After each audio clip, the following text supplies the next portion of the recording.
best chance, only chance, last chance maybe, behind every single one of those line items.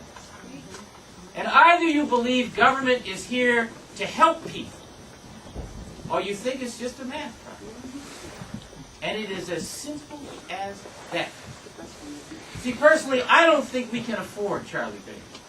No, we can't. I don't think we can afford Tim Cahill. No. I don't think we can afford... Who else is in the race? I will tell you, because what we're talking about, and what they're talking about, is walking away from health care reform, gutting support for public schools, walking away from local aid support. That's what that whole bit about rolling back the sales tax is about. That's what think about the consequences is my point. I think we should roll back the sales tax as well. I think we should not have any tax. But I think there is a cost and a price to civilization and a better and stronger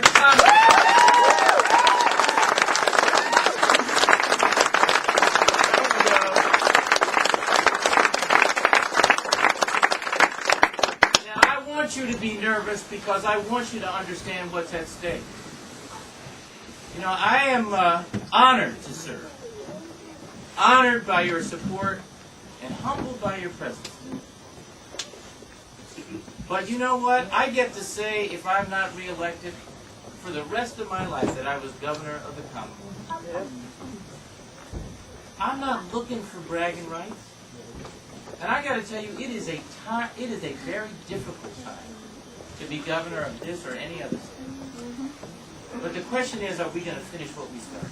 Yes. Yeah. Are we going to finish what we started? Yes. Because I'm here to tell you that when we went up there to make change, I told you, Tim told you, a lot of you don't remember, that it was going to be hard. That the forces supporting the status quo were going to fight back. And they lie in wait for the day when we're gone, so that they can come on back in and do it the way it used to be done.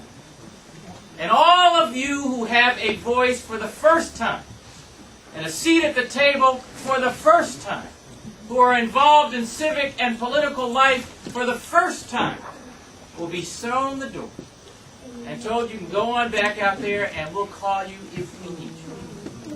See, there are a handful of people who have the money and the influence and the connections to assure their interests up on Beacon Hill. Everybody else is the governor's responsibility. That's the responsibility I assume. Woo! That's what we have to do.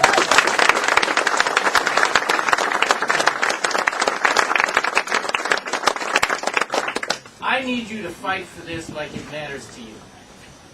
I need you to fight for it like it matters to your neighbors, your family, your co-workers. I need you to fight for this like it matters to those Hyatt workers who were laid off, to those kids stuck in the achievement gap, to that construction worker, and anybody else who needs a job. I need you to fight for this for folks, seniors in particular, who are worried about their property taxes increasing, and who will have to worry about that if we gut state revenues and have to walk away from local aid. I need you to worry about this for people who don't agree with us politically. Hear what I'm saying. For people who don't necessarily understand that we are fighting for them, and that we are running to be governor and lieutenant governor, God bless us all, not of Democrats, but of the whole Commonwealth. And for a generation that hasn't even been born, who are depending on us to make a better way for them. Just like somebody did.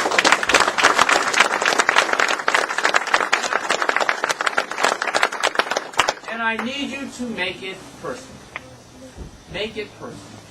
Some of you who remember the 2006 campaign, and I know I'm going on, I will stop.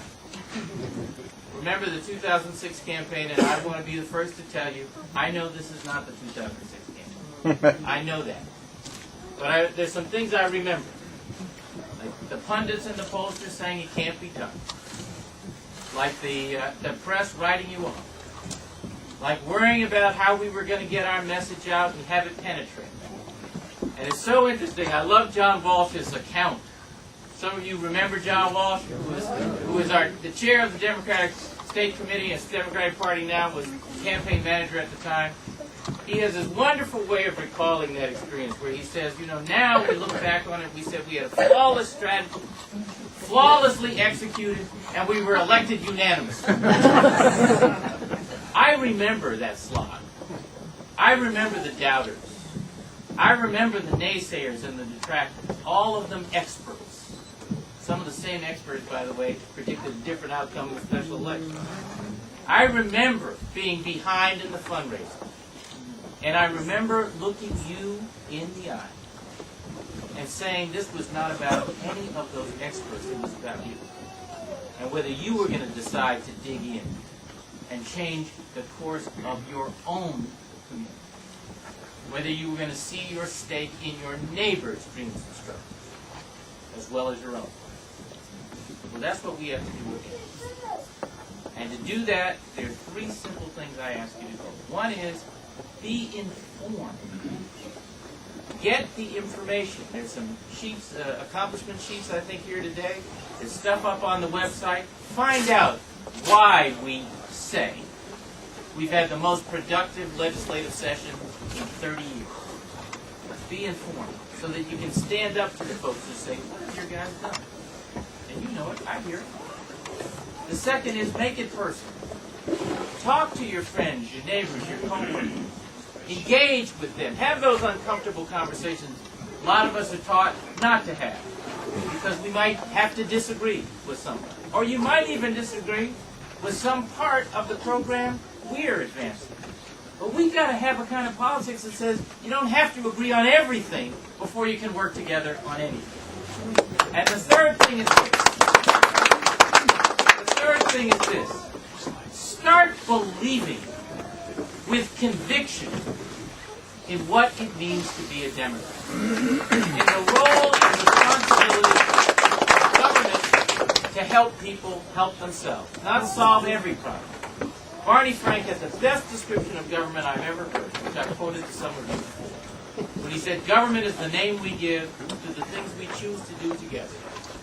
And there are some things we should do together.